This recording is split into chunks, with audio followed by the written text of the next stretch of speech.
The making of a movie, for me personally, always eclipses the movie itself. Because it's an exploration, it's an adventure, it's hopefully a transformation. The Life Aquatic with Steve Zissou. I met Wes Anderson because I wanted to meet him, and we just made a meeting through friends or agents or something like that. He came to a performance at the Wooster Group, a theater that I was working at, and we went out afterwards, and we liked each other enormously. And he was like, God, it would be so great to work with you, but I'll tell you what, I'm just getting ready to shoot a movie.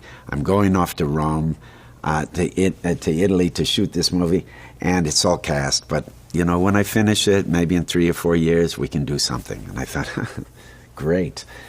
And then about 3 or 4 months later, he called up and he said, you know that movie I was talking about? And basically, someone dropped out. Do you know who it was? I do, but I'm not telling you. It's not nice to him. In fact, he dropped out, I think, for a paycheck and also for a movie that wasn't so successful. It was a fun character. I mean, it's basically, for people that haven't seen it, I mean, he's a blowhard German. You know, if we think of Germans being very efficient and confident and strong, and he had all that, but it wasn't true, and he knew it. I'll take Ned, Ogata, and Wolodarski. Thanks. Thanks a lot for not picking me. And there's something beautiful about that kind of character. Not only is Wes a pure pleasure to work with, not because he's clear, he's got a beautiful energy, and he creates a sense of community, and the world that he creates is very specific. But also in this case, the role wasn't completely on the page. He was always making these pieces and folding parts of the ensemble into these shots, these very complex shots. Life Aquatic is filled with these really complicated, choreographed masters that are very beautiful. And that was great fun to do. And it kind of harkened back to, you know, not back, I mean, I still work in the theater, but it was like theater work a little bit. We'd work all day to get these very complicated shots, and then we'd pull the trigger and do it, you know? And by the end of the day, you'd have a whole scene. So it was a movie that, as precise as he is, it developed as we were doing it. He'd have a shot and he'd say, Willem, why don't you go in there? And so there was stuff invented on the spot, even with his wildly well-prepared, very clear, very detail-oriented way of working. Bill Murray, he's, I wouldn't say a force of nature. He is a force of nature, but he's hard to pin down, and he's so much fun to be with, and he's a very generous soul. When you work with him, there's nothing predictable about him, and he works with a lot of love, and that's mixed with a little perversity, a little natural perversity. There's nothing ever strained about Bill. He's a very fluid person and performer. Spider-Man was fun. Sam Raimi did a miracle thing. He made kind of a personal film out of a, you know, fairly big size, partly effect movie. It was early in the game of, you know, movies from comic books and that sort of thing. So there was no template. I loved in Spider-Man, particularly playing the double role. Everybody thinks about the Green Goblin, and that was fun. But the more interesting role was probably the father, because Norman Osborn, because you could play these scenes where it would switch from comedy to drama in a line. I think of the scene where they have like a Thanksgiving dinner. There we are. Oh, it looks delicious. Norman, will you do the honors?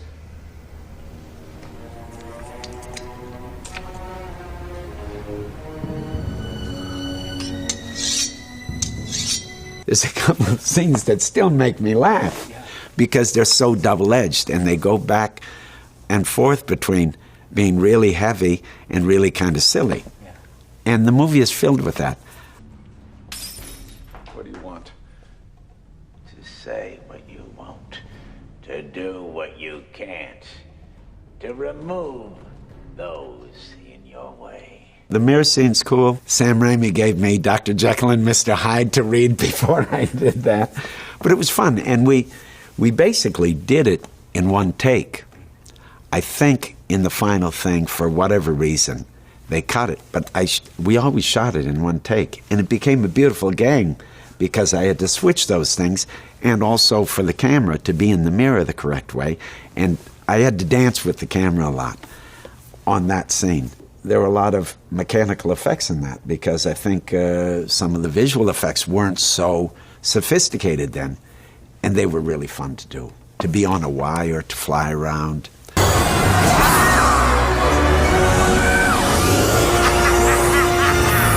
That's fun. It's athletic and it's challenging, and it's cops and robbers. It's fun.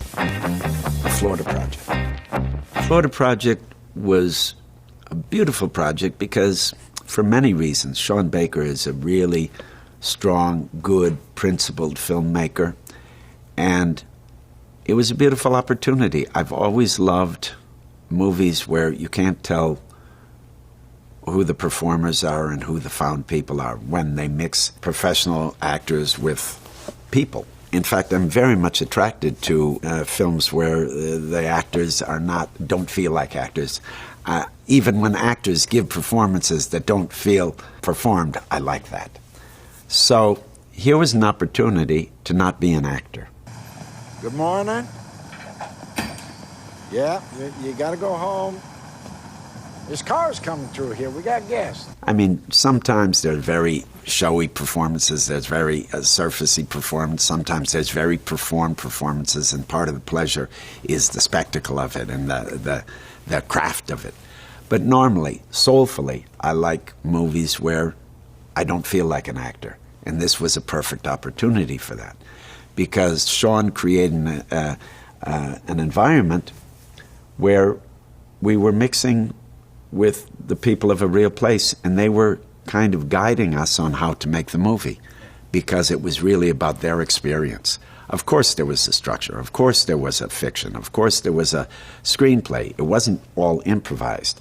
And it wasn't just about, having kids or untrained actors or first-time actors. It wasn't just about that. It was, I wanted to be a manager of a motel.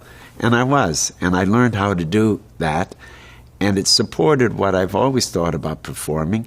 The important thing is, as an actor, you do things. You don't show, you do. And I loved also that movie because of what it expressed. It expressed our, how important it is to take care of each other, and what social responsibility we need to have for each other.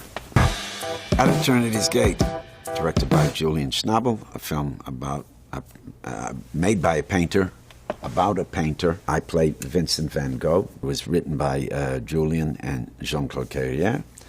It's not a traditional biopic. When he was writing the script, he sent me some material, sent me some biographical material, and told me to take notes of the things that I was interested in. And some of that stuff was incorporated into the script, so even though I wasn't involved in the script writing, I felt a part of it. And then he never really asked me to do the part. I did that just as a friend and just for my own pleasure. And then one day he invited me over to his house, and they put a ridiculous red beard on me and posed me and took some pictures. And then it was shortly after that he said, let's do this thing. And I never asked him what that was about. Maybe it was to show to investors. I don't know. I didn't even want to ask. Tell me, why do you say you're a painter? Because I love painting. I have to paint. I've always been a painter, that I know.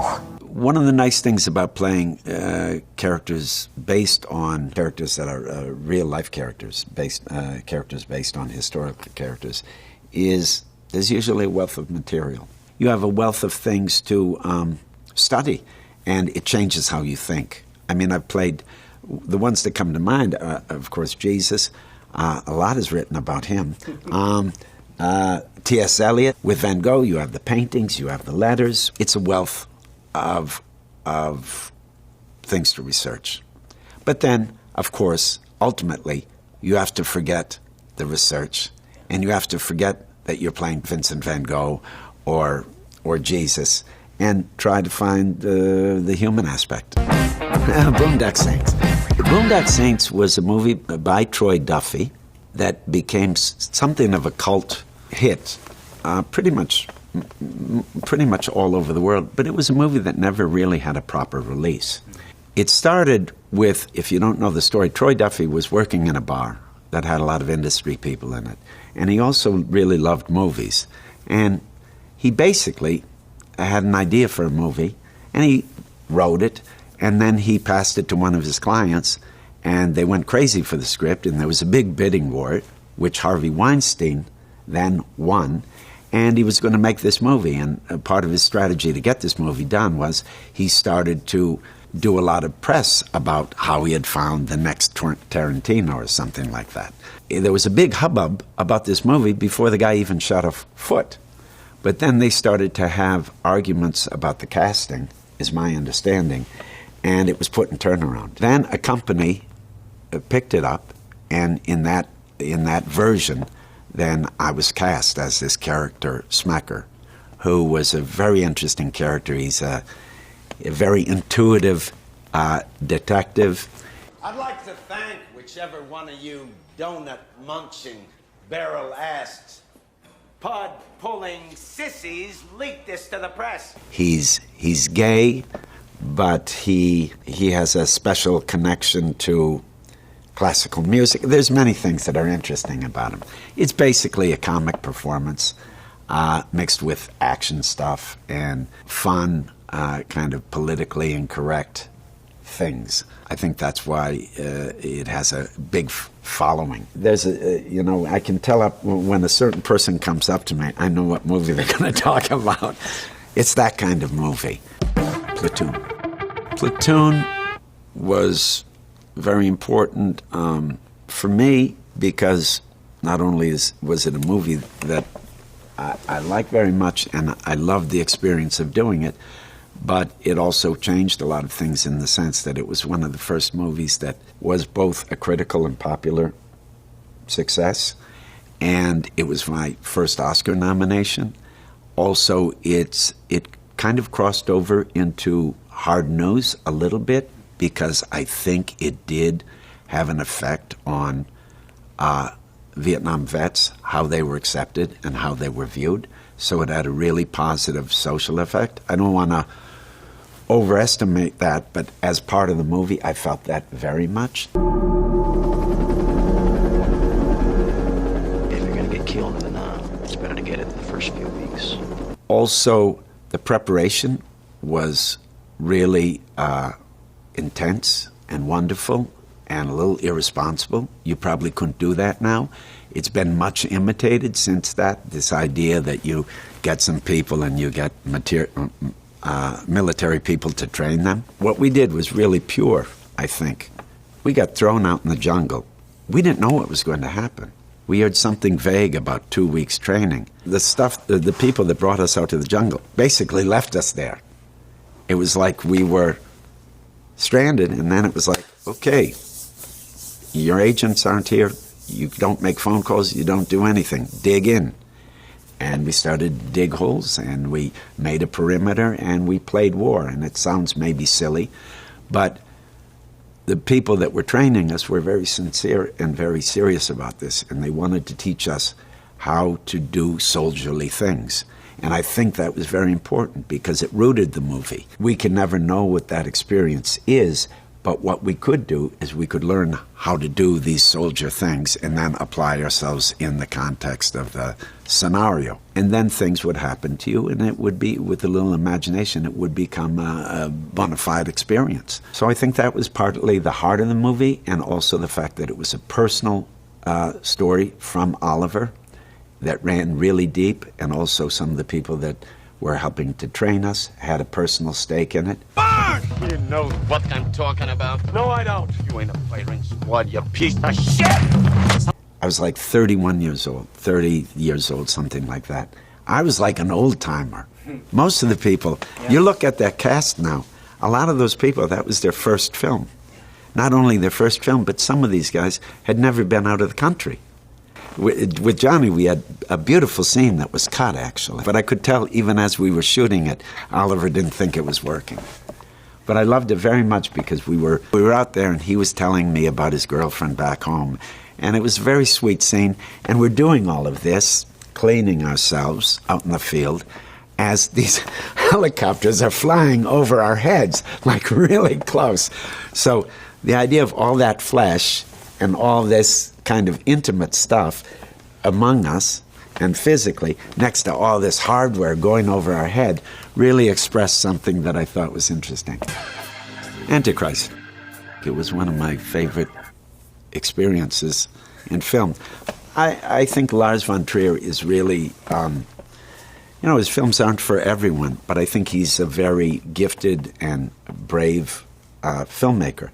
He's not maybe the easiest guy. I think he's got a nose to go towards taboo subjects, not because, as many people think, he's just transgressive or enfant terrible. It's really the stuff that interests him.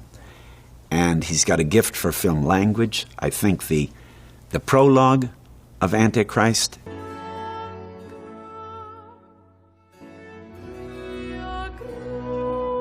and the epilogue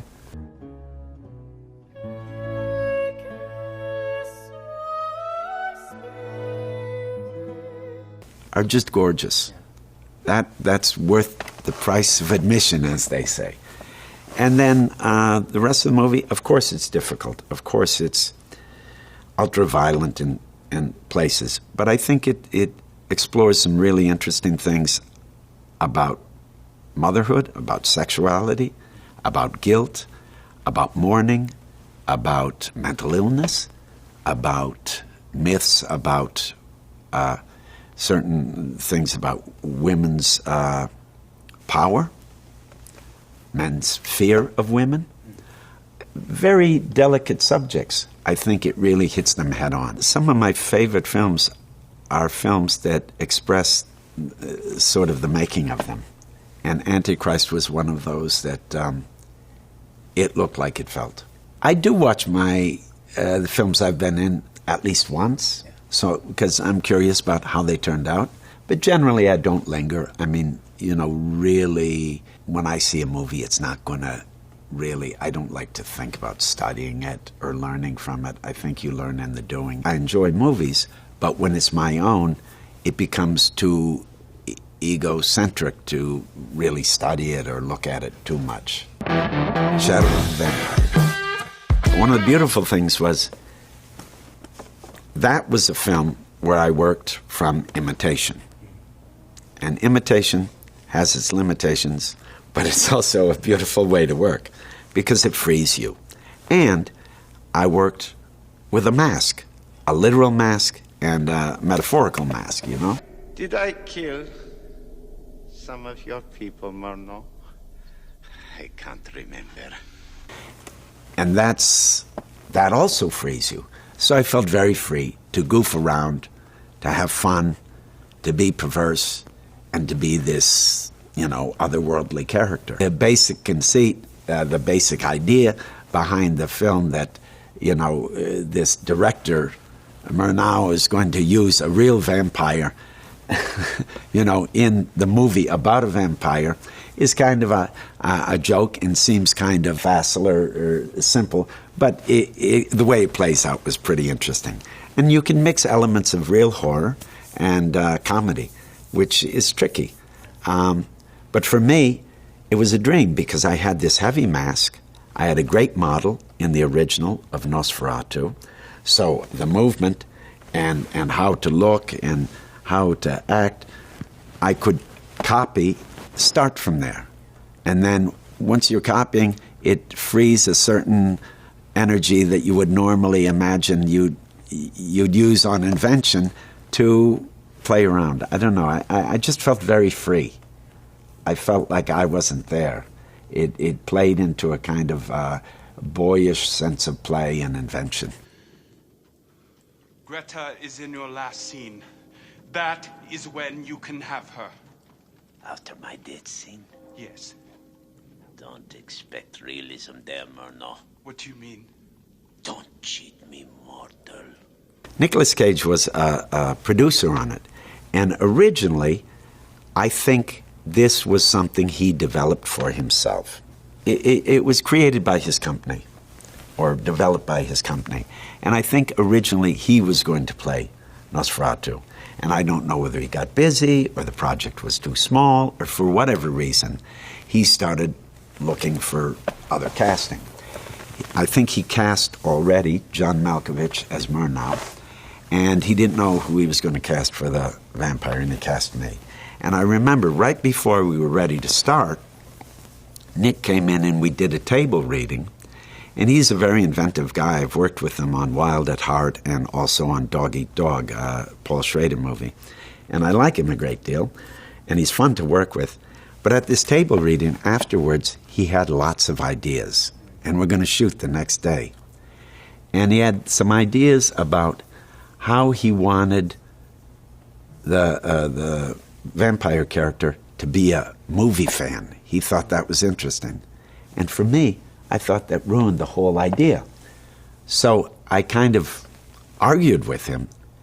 And I went back to the hotel and I thought, I'm going to get fired.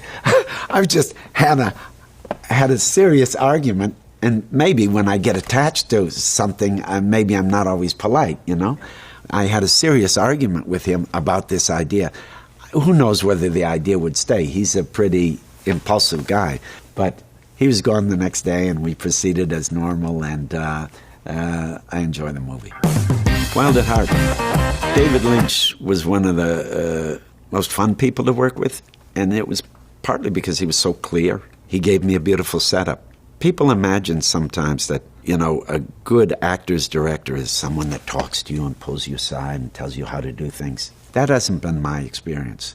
My experience is they create a world, or they create a setup, or invite you to collaborate in such a way that there's a logic to what you're doing. You're clear, and the beautiful things happen in your presence or your commitment. You're experiencing the things that are happening.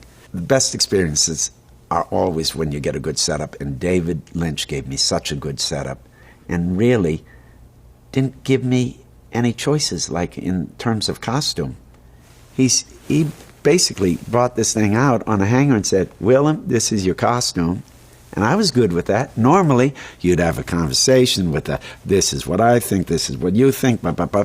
But it was very direct, and I responded immediately to it. And then he said, we got to send you to the dentist. And I said, why? And I read the script.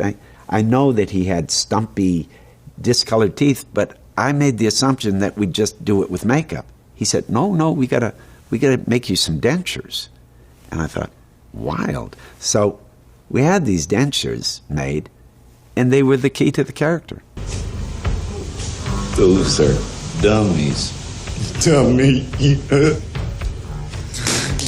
I got those teeth, and it kept my mouth open like this in a way that, you know, I was able to tap into a kind of lasciviousness, you know? You go like this, you know, and all of a sudden you start sitting differently, you know, you start feeling differently. That became the key. It shows that actors sometimes, left to their own devices, put limitations on themselves, because I would have never thought of that. Right. Strangely enough, I just assumed something. It wasn't studied, it was kind of intuitive. But I think Bobby Peru is one of my most complete characterizations. The Last Temptation of Christ. I played Jesus Christ in The Last Temptation of Christ. It demanded a lot of me, and when I was finished with the film, I felt finished. And that's a wonderful feeling. You felt used. You felt like you directed some energy in a way, and you couldn't do any more. Martin Scorsese had made this movie in his head ever since Barbara Hershey gave him the book, Last Temptation. He knew it so well. He tried to make it before. This was like the second time he tried to do it. It was a very low-budget movie. When I get a call from my agent saying, Martin Scorsese wants to talk to you, I was like, for what? He said, Last Temptation of Christ. I was like, for what role? He said, stupid, for Christ. And I thought, that's weird. And then I read the script and I said, this is beautiful. And I met with him in the most direct way. Went into New York, because I was someplace else at the time. And we had a short conversation, and he said, okay, let's do this thing. How I entered into that was quite simple and quite surprising. And it was very clear that, the emphasis was to find the human aspect of Jesus. And the first thing that I had to do is forget I was playing Jesus and to cleanse myself of certain kinds of expectations. Maybe this relates to what I said before about, a performance that doesn't feel acted. I had to find how this very historic character, how he was a human being, Can't he see what's inside of me? All my sins. We all sin. Not my sins. I'm a liar. A hypocrite. I'm afraid of everything. I don't ever tell the truth. I don't have the courage. And of course the script and the whole, everything supports that. But it was a beautiful, beautiful experience. We shot in Morocco, no trailers, down and dirty, shot fast so that we never got, seduced into any big pageantry or got distracted. It was so essential. In fact, one of the few things that he had me research, gave me two things: an archaeological study about crucifixion, an article about forgiveness. Of course, on my own, I was reading the Bible a lot then, and told me to watch Pasolini's Gospel according to Matthew. He said, this is more the direction we want to go. Something essential, something human, something understandable. In Last Temptation, I wasn't at all prepared for controversy because I thought it was a beautiful film. I was leaving my house during the height of the controversy, and there was a guy sitting on the stoop. And I was walking out, and he said, hey, man, you made that Jesus movie, right? And I said, yeah. And he said, yeah, you're in a hell of a lot of trouble about that, right? And I said, well, yeah. And he said, that's what you do when you change the story, which I thought was a curious thing. Mississippi Burning, Alan Parker asked to see me. I read a script. I thought it was a great story. I thought that I really liked Alan Parker. I knew Gene Hackman was going to be in it. And I thought, to play the straight man to a colorful, great character for Gene Hackman, how beautiful is that? I can confess right now that initially, on paper, my character seemed a little flat, a little colorless. In the doing of it, it became less and less colorless. But don't go messing this up just because you're partial to fooling around with witnesses. Come on. It became a very beautiful character. And the shooting was so much fun. And even though the story is very heavy and involves a lot of tragedy and injustice and very dark themes, I gotta say, shooting it was a lot of fun, because it was a combination of a really good cast, something rooted in history, but also partly invented. Alan Parker was just a lot of fun to work with for an actor. And Hackman was great, just to be with him was great. I remember we were ready to finish, and I had a couple more days to work. And Gene Hackman said, let's go out for dinner to say goodbye. I wasn't close with him. I mean, we were good. He was very kind to me on the set, and I liked working with him a great deal. Was very happy to work with him. And we had a little dinner, and at the end he said, listen, I've enjoyed working with you. This might be a good movie. And listen, you've got a couple of days left. You might want to see if you can find some other colors. Which I thought was pretty good. Like saying, Gene, I'm the straight man. To you, you're the color guy. The Loveless. Loveless was basically my first film. It was Catherine Bigelow's first feature. It was co-directed with a guy by the name of Monty Montgomery, who was a producer for David Lynch. So that's where I met Catherine, and we had a wonderful time making that movie. Haven't worked with Catherine since, but that was really a good experience. It was a motorcycle movie. We're going nowhere. Fast. They were free spirits. I had never ridden a motorcycle, and there I am in New York City. I'm working at the theater. I don't have an agent. Catherine sees me in a theater piece at the Wooster Group in downtown in New York, and they call me up and say, we want to send you a script. We want you to be the lead in this movie. And I read it, and I say, great, yeah, and I want to do it. But I don't know what to ask for or anything. I'm not part of the movie world, right? And then they talk about, I don't want to lose the part, so they say, have you ridden a motorcycle? Of course, classically, what does an actor do? They lie. I say, yeah, I have. I haven't ridden in a while, but, And so they say, I get this part, and they say, okay, we're going to go out to Connecticut to ride on this, 1955 big Harley hog, And I think, oh my God, what am I going to do? I don't know how to ride a motorcycle. So I start asking around if anyone has a motorcycle. I'm a young kid in New York City. I don't know anybody with a motorcycle, much less a 1955 Panhead, a big machine. And that's before the internet. So I'm going to the library to get a book on how to shift, Is it one down, two up? I'm wrapping it around in my head. So we go out there. I still haven't confessed that I haven't, ridden a motorcycle.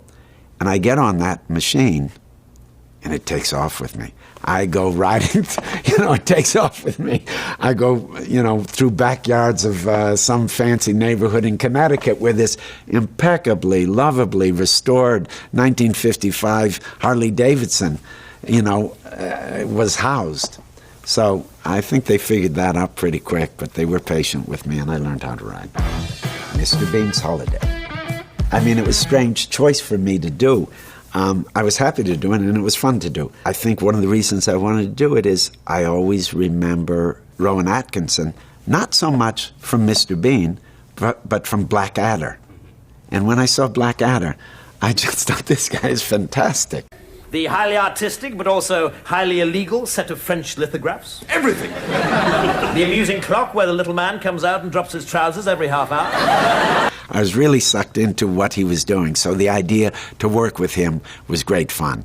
And then also the character I play, once again, kind of a blowhard, what's the pattern here, was a very full of himself art filmmaker.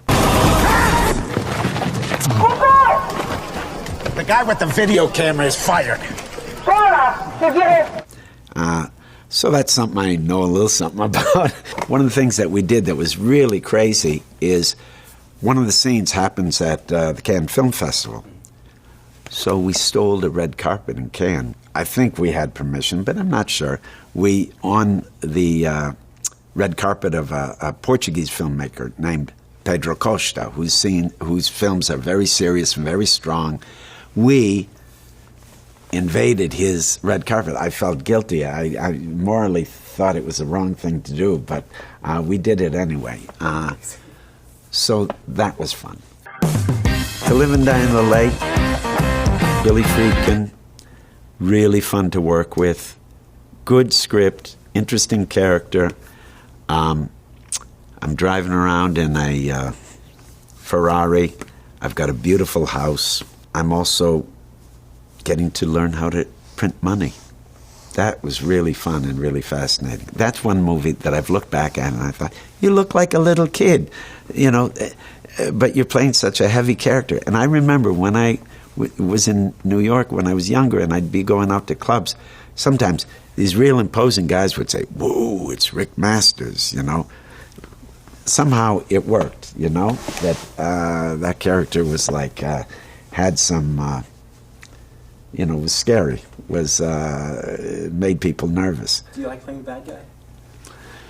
Yeah, I do, but, it used to be, there used to be a fear that I'd get caught, do it again, do it again, do it again. And that deadens you. It's not just a pride of an actor saying, I can do other things. It just isn't interesting if you go to the same well. you're not nourishing yourself. Bad guys are fun because they can do things that we can't do in life. You know, you can play around with your dark side, and we all have it. I enjoy that. But I was always conscious of typecasting. Thankfully, as I get older, it gets pretty mixed up. But at the beginning of my career, people started saying, this guy plays bad guys. And I was worried about that. I'm not so much anymore. Maybe I should be. Or maybe I haven't played a good bad guy in a while. Maybe I'm due. I think that's okay, you write for me.